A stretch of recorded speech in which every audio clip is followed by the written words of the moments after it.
Hey, what's up everybody? I'm back from tour.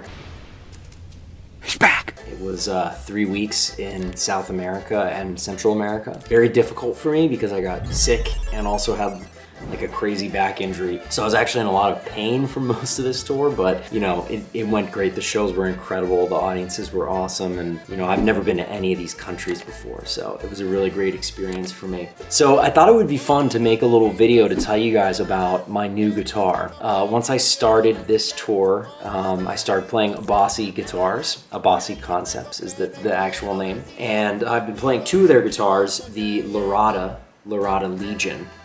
It's a 6-string model that they offer.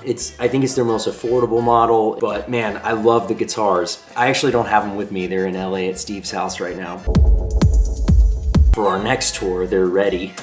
But yeah, they're incredible guitars, and I've talked about them a lot online and just how much I love them. And stay tuned because we're gonna be making a formal announcement soon, so watch out for that. But in the meantime, I thought it would be fun to make a little video telling you guys about Zap. Now Zap is what I have named the white Larada that I have been playing. So here's a little bit of a, I guess, story behind why the lightning bolt, and then I'll let Scout tell you about some of the specifics about how we executed it. So I came up with this concept, sort of just thinking about my origins in getting to play in the band and everything. So the first song I ever played with Steve was Zeus in Chains. And the reason why I chose that to be the one that I played when he asked me, you know, to play at Soundcheck one day, which was basically like my audition. Because at this point I was teching, Dave had recommended me for the band, and Steve wanted to hear me play. So I picked that song, and the reason why I picked it is because I loved playing it. I thought it was one of the harder songs in the set, so it was a good opportunity for me to show that I was prepared and I could handle a wide range of,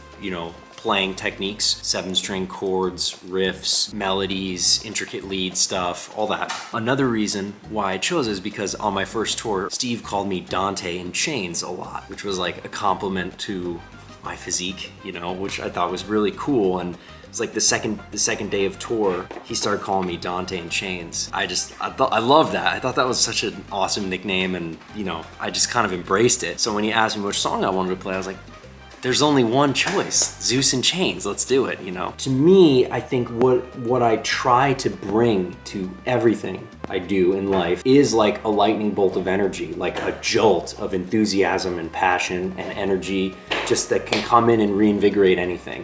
Because that's kind of my ethos, that's just who I am. I've always been that kind of person, and you know, I have high energy, high positivity, and when I get into a situation that is challenging or whatever, I like to try and bring that energy to the table.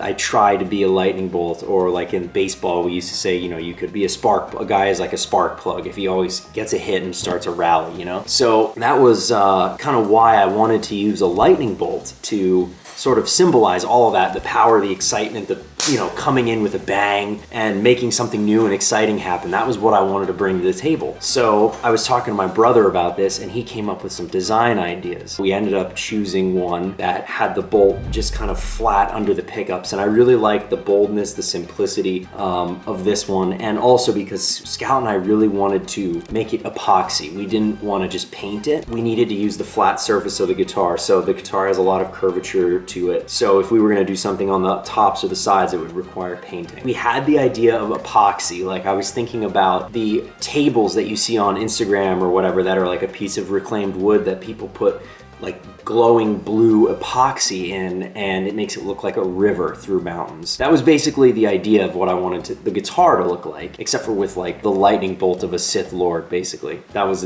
literally what I said, like, let's make it look like a Sith Lord's guitar with a lightning bolt. So that's eventually what we came up with. Love it. It also glows under black light, and because of the way the epoxy dried, it looks three-dimensional. It literally looks like the lightning bolt was like hit the guitar. It's like the guitar was hit by lightning because it left a cut into the wood. And Scout did such an amazing job putting it all together, man. It was really impressive work. I mean, he hand chiseled it. He'll tell you about it. So before the show starts, we always have black lights on. So I'm standing on the side of the stage and I look down and the lightning bolt is glowing. That's just so cool. I love that. There's just something about that. It's a small thing having your guitar with a glowing lightning bolt on it, but it's cool. It has a very unique energy now. Hey, this is Scout, and I'm here to talk to you about Zap. Dante's new Abasi. The process was very interesting from design to execution. So we had a lot of ideas for it, and we ended up landing on this one. It's kind of a classier look to it, and this whole thing isn't quite done yet, but this is step one of the whole process. Well, some of the challenges we had really were getting these corners just really tight, so I spent a lot of time with the chisel just kind of getting in there to make sure that these looked crisp and not rounded or anything like that. So we spent a lot of time doing that. But we had to make a bunch of dams also to stop the epoxy from flowing through, because there are holes for the pickup wires that lead into the electronic cavities, and then back here we have the whole tremolo system. So we had to create a bunch of dams and do a lot of prep work to get stuff like that to make sure the epoxy stayed where we needed it to stay. So tell me about that. It's actually epoxy, it's not paint. Correct, yes, this is an epoxy resin, and under blue light it glows. So what we ended up doing was getting a deep pour epoxy, and we added a fluorescent red dye to it, and we made it very, very strong mixture of it, and we kind of poured it in and got it to the top. And that was a really fun process. It was a very messy process, making sure we didn't get drips anywhere, and if we did get drips, trying to clean it up. So yeah, it was a very fun thing to be doing.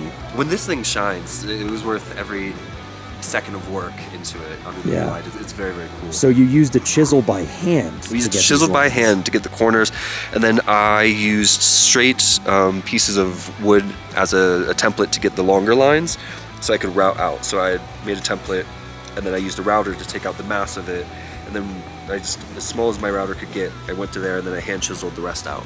Okay. And how we started with that is we just took the design concept from a PDF and just kind of laid it here, traced it. And once I had it traced, I just went in with the router, built the template, routed everything out, and then went ahead and epoxied it. Yeah. Have you ever put epoxy on a guitar like that? This is my first time doing anything this deep and this intricate of a design. It's cool. I'm really happy with it. Dante's really happy with it, and hopefully Abasi's really happy with it. So tell me about the three-dimensional look to it, because this is something that we talked about a little bit. Yeah, you and I go back and forth on it. So the epoxy that we ended up using, as it cures off, epoxy gets really hot and it heats up, and that's how it's a chemical reaction.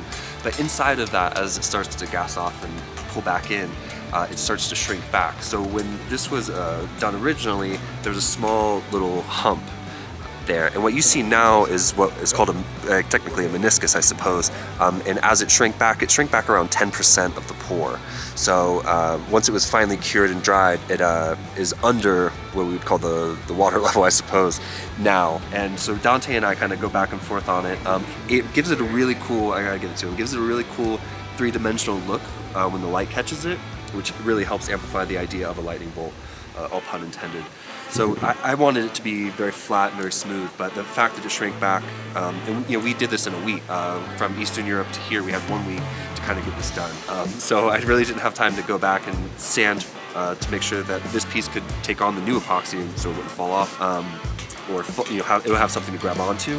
And Dante really liked the fact that it had that three-dimensional look to it, and it's starting to grow on it, to be honest. So start to finish, it took you a week to do that? It took me a week to disassemble it, to get it routed, to get the mixture right, to do a test run of the epoxy to make sure that it would cure correctly at a level this deep, because this is this is 1.5 inches down into the body at some places, and then we have the tremolo cavity here, so I couldn't go as deep there. So I had to figure out where all these levels were, so I didn't break into a cavity that I didn't need.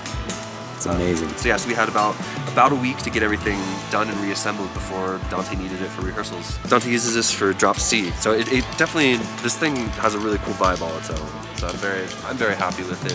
The Abasis in general, I have found to be just amazing. And modding this one to kind of fit Dante's needs has been just a really fun process from start to finish. All right, thanks for stopping by, and as they say, please subscribe to the channel and throw a thumbs up if you enjoyed it, and leave a comment. I try to respond to everything, so if you have any questions or any thoughts on anything, drop a comment, and when I do sit down, I go through every one and I respond to every single one. So, we have a USA tour coming up starting on July 15th. So if you're in the States, these are the tour dates right here, tour dates. Hit me up anytime, and we'll see you on the road. Peace out.